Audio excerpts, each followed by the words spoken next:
कुरान के बारे में। अगर मोहम्मद साहब की शिक्षाओं पर मनन किया जाए, हर शास्त्र में, हर ग्रंथ में, चाहे किसी भी समाज का क्यों नहीं हो, तो कुरान की शिक्षाओं पर मनन किया जाए तो दो बातें उनमें सबसे अहम है।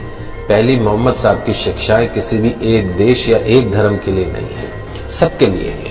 और दूसरी जो उनकी शिक्षाएं हैं, आज से 1500 साल पहले जितनी वो प्रासंगिक थी, आज भी उतनी ही प्रासंगिक है। जीवन का कोई पहलू ऐसा नहीं जिसे बेहतर बनाने, अच्छाई को स्वीकार करने के लिए मोहम्मद साहब ने कोई संदेश न दिया हो कुरान में। उनकी बातें इंसानों को सच की राह दिखाती है।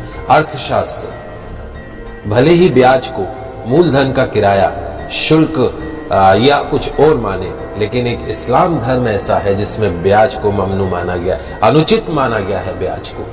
इस्लाम के मुताबिक ब्याज एक ऐसी व्यवस्था है जो अमीर को और अमीर बनाती है और गरीब को और गरीब बनाती है। 10% पे लोग ब्याज पे पैसा लेते हैं, शोषण का एक जरिया है। पवित्र कुरान में स्पष्ट रूप से ब्याज को वर्जित माना गया है। इंसानों के लिए कहा गया है कि ईमान वालों, 2 गुना और 4 गुना करके ब्याज मत खाया करो, मालिक से डरो। ब्याज खाने से बरकत खत्म हो जाती है, ब्याज की कमाई से बरकत खत्म होती है। इंसान के द्वारा किए गए पुण्य भी ब्याज की कमाई से खत्म हो जाते हैं। ध्यान रखें, ब्याज धन को कम करता है, लेकिन दान पुण्य से धन कभी भी कम नहीं होता है। तो जो लोग ब्याज हासिल करने का निश्चय कर चुके हैं और उसके लिए बहाने बनाते हैं, तो यह एक शैतानी धोखा है। जो लोग ब्याज लेने को सही कारोबार साबित करने की कोशिश करते हैं, घर बैठे रहेंगे, ब्याज पे पैसा खाएंगे और लोगों को भी यकीन दिलाते हैं कि ब्याज लेना उचित है, तो ऐसे लोग भी इसी प्रकार के शैतानी धोखे के शिकार होते हैं।